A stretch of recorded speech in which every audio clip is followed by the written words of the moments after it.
اوپر ہیں نیچے ہیں، نیچے والے سے پھر نیچے ہیں.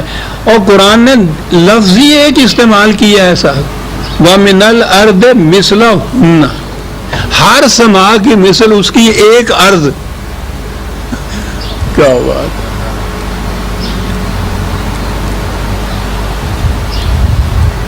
لا ریب، یہ انسانی فکر کی تخلیق نہیں ہو سکتا. خدا ہی یہ کہہ سکتا تھا جو خالق تھا ارض و سما کا، مثلہم. لیکن ہم ان چیزوں کو کیا جانے. ہم تو آج بھی چاند دیکھتے ہیں تو بند کمرے کے اندر میٹنگ کر کے دیکھتے ہیں جی، کمیٹی مقرر کی ہوئی جاتی ہے سر. یتنزل الامر بینہن، اور اس تمام فضا کے اندر اس کا امر. دیکھا وہ امر کا لفظ کہاں کہاں چلا آ رہا ہے. وہ آئلی زندگی کے قوانین بھی امر رب. اس کے متعلق کہا کہ اگر ان کے مطابق معاشرہ ہو تو کس حسن و خوبی سے چلے گا. باہر کی کائنات دیکھیے. یہاں بھی کہا کہ یہ اس طرح سے چل رہے ہیں حسن و خوبی سے، امر و رب کے متحد چل رہے ہیں. ان کے مابین بھی خدا اپنا امر نافذ کر رہا ہے. یہ ہے امر رب.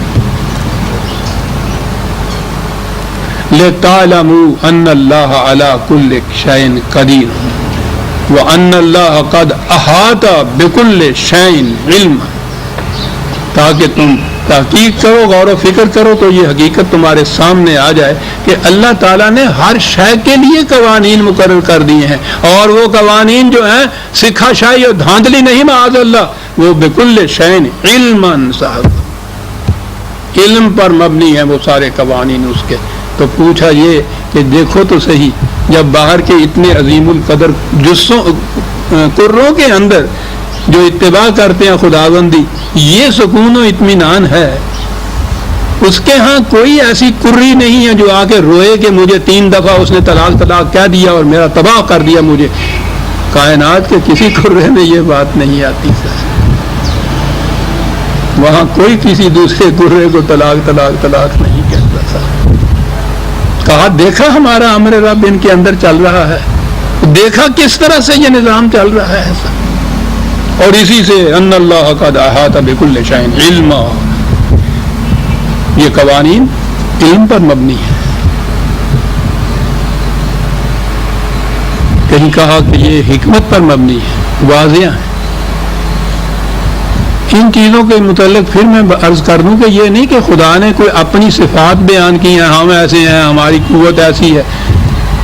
بیان کیے ہیں کہ اگر ہمارے نام کے اوپر تم نے بھی کوئی مملکت کا یا حکومت قائم کرنی ہے تو اس کے قوانین کو ایسا ہونا چاہیے، علم پر مبنی ہو، حکمت پر مبنی ہو. جو پوچھے تم ایکسپلین کر سکو کہ ایسا کیوں قانون بنایا گیا ہے، اس کے نتائج قانون کے، اس قانون کی صداقت کی کا ثبوت بن جائیں. یہ جو آتی ہیں نا خدا کی صفات، بالخصوص میں نے اب کئی دفعہ کہا ہے، آیات کے آخر میں جو صفت خداوندی ایک آتی ہے وہ بڑی عظیم شے ہوتی ہے. اس میں گہرائی بھی ہوتی ہے، گہرائی بھی ہوتی ہے کہ تمہارے قوانین جو بننے چاہیے یہاں، ان قوانین کو نافذ کرنے کے لیے جو ہم نے بھیجے ہیں ان میں تمہیں بتانا ہوگا کہ یہ کیوں ایسا بنایا گیا ہے، کیوں یوں نافذ کیا گیا ہے. علم کی بنا پہ ہوگا، حکمت کی بنا پر ہوگا، مبینات ہوں گے، وہ واضح ہوں گے، ابہام نہیں اس کے اندر ہوگا. تاکہ تمہیں یہ تعلم کے معنی کیا ہے، تاکہ تمہیں معلوم ہو جائے. تو معلوم ہو جائے تو پھر کیا ہو. ہمیں تو خیر یہ معلوم ہی نہیں ہوتا، ریسرچ ہی کبھی نہیں ہم کرتے. معلوم بھی اگر ہو جائے کہ یہ اس طرح سے چلتی ہیں تو پھر کیا. اگلی بات یہ ہے کہ جب معلوم ہو جائے تمہیں تو تمہیں یہ ہو کہ ہمارے قوانین ایسے ہونے چاہیے، ہماری مملکتیں ایسی ہونی چاہیے. سورہ الطلاق کی آخری آیت کی عزیزان ایمان، اس کے بعد سورہ التحریم شروع ہوتی ہے، 66ویں سورت. بسم اللہ الرحمن الرحیم. اس سورہ کی پہلی ہی آیت میں بڑی ایک اہم چیز ہے اور بڑی ہی غور طلب چیز ہے اور متنازع بھی ہے. وہ تو ہوتا ہی ہے ہمارے ہاں. تنازع نہ پیدا کیے جائے تو فرقے کیسے پیدا ہو سکتے ہیں. فرقہ کے معنی ہے الگ الگ رہنا. وہ تو تنازع سے ہی ہوتا، کبھی صلح سے بھی الگ الگ رہتا کوئی. بسم اللہ الرحمن الرحیم. یا ایھا النبی، خطاب ہے نبی نکو صلی اللہ علیہ وسلم سے.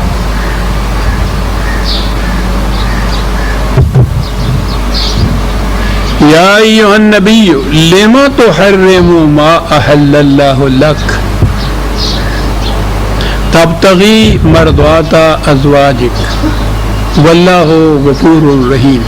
بات پہلے اتنی ہو، عام ترجمے کے اعتبار سے اے نبی، خدا نے جو حلال کیا اسے تو نے اپنے لیے حرام کیوں قرار دے دیا؟ اپنی بعض بیویوں کی پسندیدگی کی خاطر. یہ ہے جی عام ترجمہ کیا جاتا ہے.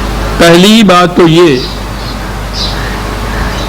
کہ اگر حرام کے معنی وہ لیے جائیں کہ جو ابدی طور پر کوئی چیز حرام ہوتی ہے جسے خدا نے کہا ہے کہ ہم نے حرام قرار دے دی تمہارے اوپر. مثلا قرآن نے کہا ہے کہ ماؤں سے نکاح کرنا ہم نے حرام قرار دیا، تو اب حرام کے معنی واضح ہو گئے. کسی حالت میں کسی صورت میں ابدی طور پر قیامت تک نہیں ہو سکتا. ہر ایک کے لیے یہ چیز ہے، یہ ہے حرمت. لحم خنزیر حرام قرار دے دیا، وہ حرمت ہو گئی. لیکن یہ لفظ جو ہے،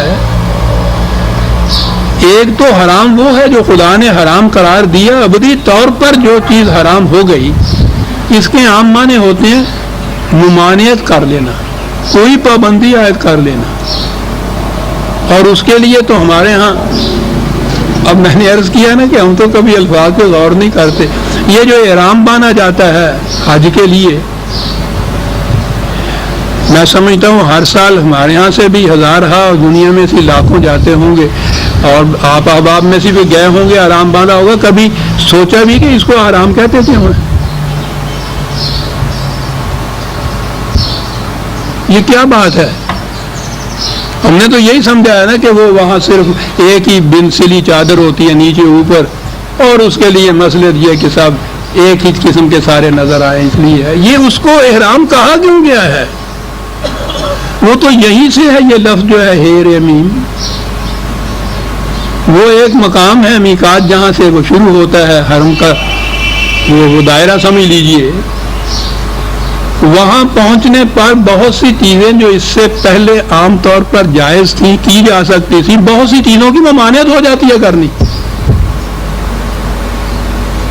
اس کا شعار یا سمٹم یہ ہے کہ میں نے اپنے اوپر یہ چیزیں جو خدا نے کہی ہیں حج کے دوران، ان کی میں نے ممانعت اپنے اوپر عائد کر دی، پابندی عائد کر لی ہے. یہ اس کا ایک سمٹم ہوتا ہے. اس اعتبار سے اس کے لیے لفظ ہی احرام آیا ہوگا، وہ پابندی ممانعت عائد کر لینا. قرآن کریم میں بھی یہ لفظ جو ہے اس حرمت کے علاوہ جو خدا نے حرام قرار دیے ہیں، عام پابندی کے معنوں میں بھی یہ لفظ آتا ہے، واجب قرار دینے کے معنوں میں بھی یہ لفظ آتا ہے. تو پہلی چیز مجھے اس لیے یہ اتنی کہنی پڑی کہ اگر اس کے معنی یہ کہیں کہ اے نبی تو نے کیوں حرام قرار دے دیا اپنے اوپر حلال کو، تو اس کے معنی یہ ہو گئے کہ خدا کے حلال کردہ کو نبی نے حرام قرار دے دیا. معاذ اللہ، ان معنوں میں معاذ اللہ نبی کبھی ایسا کر سکتا تھا؟ یہ تو نبی ایک طرف رہا. یاد رکھیے حرام اور حلال جو ہے یہ خدا نے اپنے، اس کی اختیارات خدا نے اپنے لیے رکھے ہیں، صرف اپنے لیے رکھے ہیں. یہ کوئی چھوٹی بات نہیں ہے کہ اس قیامت تک کے لیے تمام انسانوں کو کی پابندی کی آزادی پہ ایک پابندی لگا دینا کہ تم یہ نہیں کر سکتے. قیامت تک کے لیے اس کی آزادی سلب کر لی جاتی ہے، پابندی لگا دی جاتی ہے. بہت بڑی چیز. خدا نے انسان کو صاحب اختیار و ارادہ پیدا کیا، اس کے اختیار اور ارادے پر پابندی عائد کرنے کا کسی کو حق حاصل نہیں ہے. اسی کو کہتے ہیں کہ کسی انسان کو حق حاصل نہیں کہ دوسرے انسان پہ حکومت کرے. اس کے معنی یہ ہے کہ اپنی کسی بات کی پابندی عائد کرے اس کے اوپر. یہ صرف خدا کو حق حاصل ہے. تمام انسان یکساں طور پہ آزاد پیدا ہوئے ہیں. ان کی انسانوں کی آزادی کے اوپر کوئی پابندی عائد کرنی جو تھی یہ خدا کے اپنے اختیار کی بات تھی, کسی انسان کی نہیں. اس نے جو پابندیاں عائد کرنی تھی جن کی حکمت اور مصلحت اس کو معلوم ہے اور اس نے بیان کی, وہ اس نے عائد کی ہیں. وہ جو پابندیاں خدا نے عائد کی ہیں اسے کہتے ہیں حرام قرار دیا ہے خدا نے اس چیز کو. اور کہا اس نے یہ ہے کہ کسی انسان کو حق حاصل نہیں ہے کہ خدا نے جس چیز کو حلال قرار دیا ہے یعنی جس پہ پابندی نہیں لگائی ہے اس کے اوپر کوئی پابندی لگا دے. یا ایھا الذین آمنوا لا تحرموا طیبات ما احل اللہ لکم. اے جماعت مومنین کو خطاب ہے کہ خدا نے جو کچھ حلال قرار دیا تمہارے لیے اسے اپنے لیے حرام قرار نہ دو. یہ خدا فرما رہا ہے کہ جسے حلال قرار دیا اسے حرام قرار نہ دو مومنین کو. تو کیا معاذ اللہ نبی یہ کہے گا کہ جس کو خدا نے حلال قرار دیا تھا اس کو حرام قرار دے لے اپنے اس معنی میں؟ یہ تو اتنی بڑی معصیت ہو جائے گی. آپ یہ دیکھ رہے ہیں کہ یہ اور دوسرے مقامات کے اوپر کئی مقامات کے اوپر ہے کہ خدا نے حرام قرار دیا ہے, خدا نے پابندی عائد کی ہے, کسی دوسرے کو حق حاصل نہیں ہے. اور یہاں تو خاص طور پہ کہا ہے, دو ہی لفظ یہاں بھی ہیں حلال اور حرام, اس آیت میں بھی دو ہے. عام مومنین کے لیے ہے تو نبی کے اوپر تو سب سے اولا طور پر یہ بات ہو جائے گی. تو کیا رسول اللہ نبی اکرم صلی اللہ علیہ وسلم معاذ اللہ اس طرح کی معصیت کریں گے کہ خدا نے جو حلال قرار دیا اسے ابدی طور پہ حرام قرار دیں؟ پہلی چیز میں یہ عرض کر رہا تھا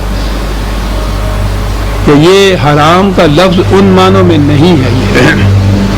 اس کے معنی ہے پابندی عائد کر لینا کسی چیز پہ, اور یہ کوئی کر سکتا ہے. موافقی قرآن کریم نے جہاں بھی حلال کہا ہے وہاں ساتھ طیباً کہا ہے کہ یہ چیزیں حلال ہیں, ان پہ کھانے پہ پابندی نہیں ہے, لیکن ان میں سے جو خوشگوار تمہیں نظر آئیں, مرغوب خاطر ہوں, پسندیدہ ہوں, مضر صحت نہ ہوں, انہیں کھاؤ. اگر کوئی چیز آپ کو ناپسند ہے وہ آپ نہ کھائیے, لیکن اسے حرام نہ قرار دے دیجیے. یہ دونوں میں بڑا لطیف فرق ہے. مجھے یہ چیز اچھی نہیں لگتی, میں نہیں کھاتا, مرغوب خاطر نہیں ہے, ٹھیک ہے. حرام شے کو تو آپ نہیں کھا سکتے خواہ آپ کو وہ اچھی لگے, وجود اس اضطراری حالت کے جو قرآن نے بتایا. حرام کو حلال نہیں کر سکتے. حلال چیزوں کے اندر قرآن نے طیبہ ساتھ کہا ہے کہ جو ان میں سے مرغوب خاطر ہو, اچھی لگیں, عزیزوں ہوں, انہیں کھاؤ. تو اس قسم کی پابندی عائد کرنا یہ حلال کو حرام قرار دینا نہیں ہے بلکہ خود نہ کھانا. اور ویسے بھی جو حلال چیزیں دنیا میں وہ تو لاکھوں کی تعداد کے اندر, کروڑوں کی تعداد کے اندر دنیا میں ہوں گی. وہ کون سا شخص ایسا ہے جو کہ میں نے ہر ایک حلال چیز کھا لی ہے؟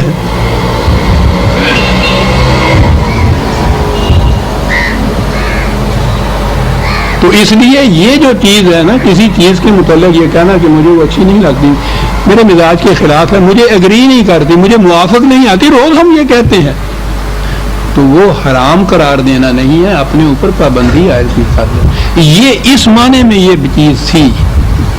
ایک چیز جس پہ پابندی نہیں تھی, اے رسول تو نے اپنے اوپر یہ پابندی عائد کر لی. اب سوال یہ پیدا ہوا کہ جب صورت یہ ہے کہ عام مومنین جو ہیں ان کو بھی یہ اجازت ہے کہ حلال میں سے جو پسندیدہ خاطر ہو, مرغوب خاطر ہو, طیب ہو, وہ کھائے, نہیں ہے اس کو چھوڑ دے. رسول اللہ نے بھی صلی اللہ علیہ وسلم اگر کسی چیز کے متعلق یہ کیا تو یہ تنبیہ کیوں آ گئی انہیں خاص طور پہ؟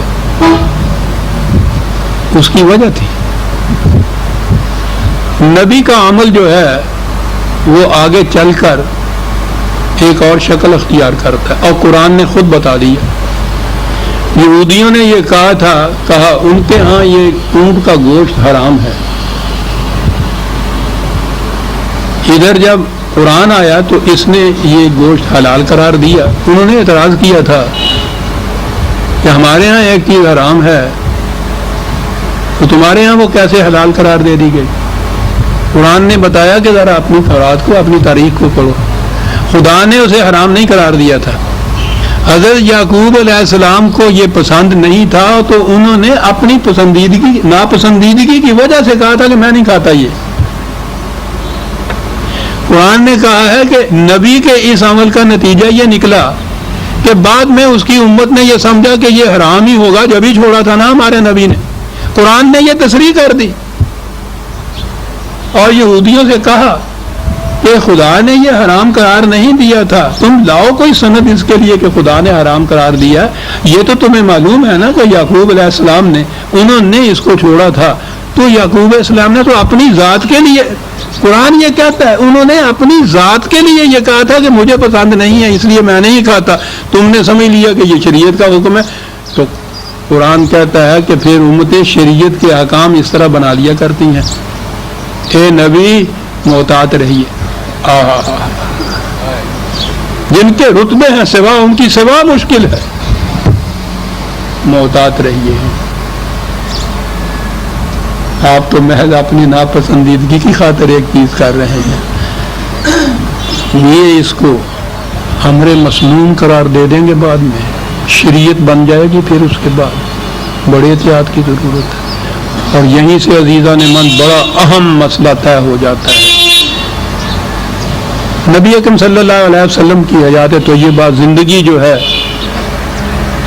جو قرآن کے اندر وہ اسوہ حضور کا محفوظ ہے، وہ تو محفوظ ہے، متعین ہے، مقرر ہے، ایک ایک حرف سچ ہے. یہ جو بعد میں مرتب ہوا ہے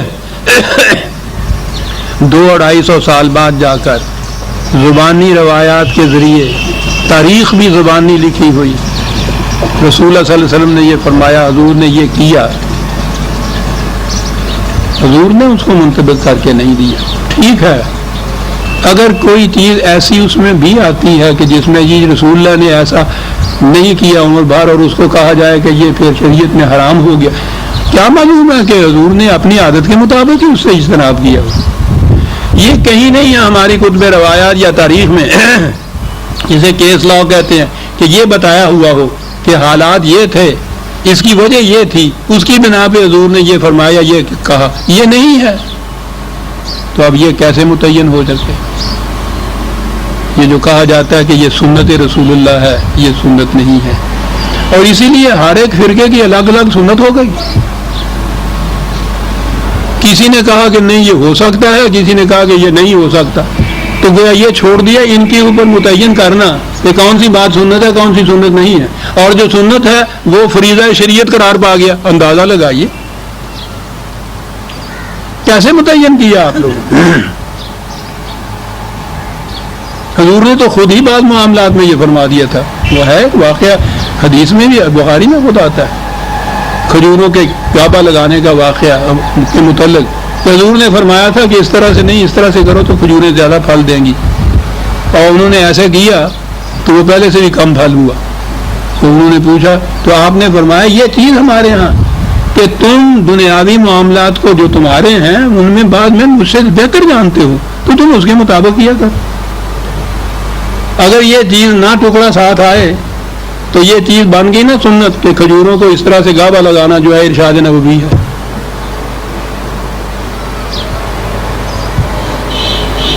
یہ بڑا اہم سوال ہے یہ متعین کرنے کا. اور اس کے تعین کرنے کے لیے یہ چیز خود خدا نے بتا دی کہ نبی کوئی بات قرآن کے خلاف نہیں کرتا تھا. ٹچ سٹون اور معیار آ گیا ہمارے سامنے. جو کچھ بھی منسوب کیا جائے روایات میں یا تاریخ میں رسول اللہ کی طرف، اسے دیکھ لیجئے کہ قرآن کے مطابق ہے یا اس کے خلاف ہے. کوئی چیز جو قرآن کے خلاف ہے، اس بات سے کہ رسول کبھی قرآن کے خلاف نہیں کرتے تھے بلا تعمل مسترد کر دیجئے کہ یہ نہیں میرے نبی کی ہو سکتی، میرا رسول ایسا نہیں کر سکتا، اس نے ایسا نہیں کیا ہوگا، یقیناً نہیں کیا ہوگا. 1000 بخاری اور مسلم کہتے رہے خدا کہتا ہے کہ رسول قرآن کے خلاف نہیں کہتا تھا. رسول ہمارا ایمان ہے کہ رسول نے کبھی معصیت خداوندی نہیں کی. ہم منسوب نہیں کر سکتے رسول کی طرف. عزیزان ایمان وہ جو میرے متعلق کہا جاتا ہے کہ منکر حدیث، انکار حدیث نہیں ہے. انکار یہ ہے کہ اس بات کو رسول اللہ کی طرف منسوب ہی نہیں کیا جا سکتا. یہ حدیث نبوی ہو نہیں سکتی. یہ نہیں کہ مانتا ہوں کہ یہ حدیث ہے اور میں کہتا ہوں میں نہیں مانتا، معاذ اللہ معاذ اللہ. اس مسلمان کو یہ جرأت ہو سکتی ہے؟ ہم تو حضور کے نام پہ ایمان لائے ہوئے ہیں. لیکن یہ بات کہ یہ رسول اللہ صلی اللہ علیہ وسلم حضور ایسا فرما نہیں سکتے تھے، کر نہیں سکتے تھے. کیوں؟ قرآن کے خلاف ہے اور اس کی شہادت خدا دیتا ہے. اور قرآن میں نبی اکرم صلی اللہ علیہ وسلم کی یہ قول 2-3 دفعہ موجود ہے کہ اگر میں بھی خدا کے کسی حکم کے خلاف کروں تو میں بھی اس کے عذاب سے نہیں بچ سکتا. تو ہمارے پاس تو معیار آ گیا. لہذا لیما تو حرما، یہ میں نے اس لیے کہا عزیزان ایمان بڑی اہم آیت ہے اور پوچھو نہیں 1000 برس میں اس کے متعلق کیا کچھ ہوتا چلا آ رہا ہے. تو حرم کے معنی پہلے حرام قرار دینا ہوا، پھر آگے ابھی 2-3 منٹ ہیں اور بات کر دوں. عقیدہ یہ ہے کہ رسول اللہ صلی اللہ علیہ وسلم جو کچھ بھی کرتے تھے کہتے تھے وہ بھی وحی ہوتا تھا. یہ ایک عقیدہ ہے. وہ ساری وحی قرآن کے اندر نہیں آ گئی، قرآن کے باہر بھی ہے اور وہ ان روایات یا حدیث کے اندر ہے. خارج از قرآن وحی، 2 قسم کی وحی. لہذا جو چیزیں بھی رسول اللہ کی کہی جائیں خواہ وہ کتب روایات یا حدیث میں آئیں تو وہ بھی وحی. اسے وحی خفی کہا جاتا ہے، غیر مکتوب کہا جاتا ہے، غیر مطلوع کہا جاتا ہے. تلاوت نہیں ہوتی تھی، لکھی نہیں گئی، لیکن وہ وحی. جب عقیدہ یہ ہو کہ وحی کی روح سے وہ کرتے تھے، اب آگے ان کے لیے مشکل. لیما تو حرم ما احل اللہ علیہ، تو حضور نے جو چیز حرام قرار دی تھی اپنے اوپر وحی کی ضرور سے کی تھی نا اس عقیدے کے مطابق. تو یہ عجیب قسم کی وحی ہے کہ ادھر حضور سے کہتی ہے کہ اس کو حرام قرار دے لو. آپ نے حرام قرار دیا تو اس کے اوپر کہا کہ لیما تو حرم ما احل اللہ، اور کیوں حرام قرار دیا اس کو؟ اب مشکل بنتی. یعنی خود ہی یہ چیزیں اپنے ہاں بیڑیاں تیار کرتے ہیں. اندر بیٹھے ہوئے ہیں، کنڈی لگائی ہوئی ہے، رو رہے ہیں کہ نکلیں کیسے. وہ اپنی لگائی ہوئی کنڈی کھولو کہ جی نہیں یہ بڑی مقدس ہے، تو روتے رہو. یعنی یہ الجھاؤ. آپ غور فرمایا نا، یہ الجھاؤ. پہلے کہا کہ حرام قرار دے دیا رسول اللہ نے، کچھ آگے بات آئے گی کہ کیا حرام قرار دے دیا. عقیدہ بنایا کہ حضور کا ہر عمل وحی پہ مبنی ہوتا تھا. حرام قرار دیا تو وحی کے مطابق ہوگا نا. یہ تو وحی کے مطابق حرام قرار دیا اور وحی یہ کہہ رہی ہے کہ یہ کیوں تم نے حرام قرار دیا. بس پھر باتیں چل نکلی. یہ نہیں کھڑے ہو کے سوچا کہ وہ عقیدہ ہی غلط تھا. وہ تو اپنی جگہ ٹھیک ہے. اس کے ٹھیک ہونے کی سند کیا ہے؟ امام شافعی نے فرمایا ہے. چلیے جناب، خدا جو مرضی فرماتا رہے. بحث اس کے اوپر میں نے گزارش کیا تھا نا کہ پہلی آیت ہی آپ کے ہاں اتنی اہم ہے. اہم کیا ہے؟ وہ تو ہماری بنائی ہوئی مشکلات ہیں.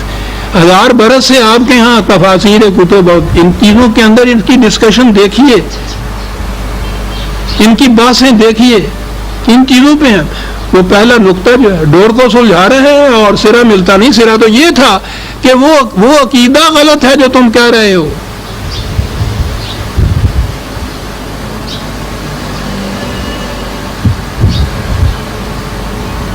آگے بات اگر وہ مان لیں تو پھر تو یہ ہو گیا کہ رسول نے اپنے ہی مرضی اور اختیار سے یہ کیا تھا.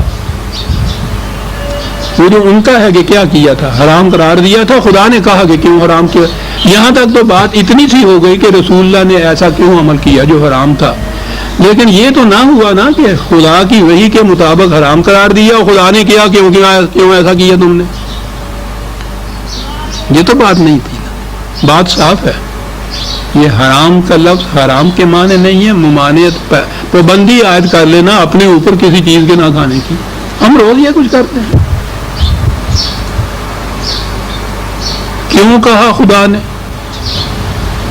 کہ آپ کی حیثیت، آپ کا مرتبہ کچھ اور ہے. آپ نے یہ چیز اپنے لیے ہی ناگواری طبیعت کے مطابق یہ کی، ہو سکتا ہے کہ اس کے متعلق جیسا کہ ہو چکا ہوا ہے قرآن نے، اسی لیے وہ پریسیڈنٹ جو ہے وہ کوٹ کر دیا قرآن کے اندر کہ ایسا ہو چکا ہے پہلے کہ ایک نبی نے اپنی ذات پر ایک چیز کو حرام قرار دیا یا ممانعت اس کی قرار دی، امت نے بعد میں سمجھ لیا کہ یہ خدا کا حکم تھا اور وہ سنت حضرت یعقوب علیہ السلام کی مطابق انہوں نے شریعت میں یہ حکمداری کر لیا۔ یہودیوں کے یہاں ابدی طور پر گوشت اونٹ کا جو ہے وہ حرام ہے، اور یہ بات مسلمانوں سے ہوتی تھی ان کی، خدا نے کہا وہ یہ چیز تھی، اس طرح سے ہوا، اس لیے رسول اللہ صلی اللہ علیہ وسلم سے کہا گیا کہ ایسا آپ نے جو کیا ہے، عام انسان کو ایسا کر لے تو اس کے اس عمل کو یہ نہیں کہا جائے گا کہ یہ خدا کی طرف سے حکم تھا، آپ کے اس عمل کے متعلق یہ چیز کی جا سکتی ہے جو پہلے ہو چکا ہوا ہے، یہ نہیں کرنی چاہیے آپ کو۔ اب اگلی بات یہ ہوئی کہ وہ تھی کیا بات، اور وقت ہو گیا، بات ہوگی لمبی، آئندہ درس میں ہم اس کو لیں گے۔ سورہ التحریم کی پہلی ہی آیت ہے ہمارے سامنے، ربنا تقبل منا انک انت السمیع العلیم۔ شکریہ۔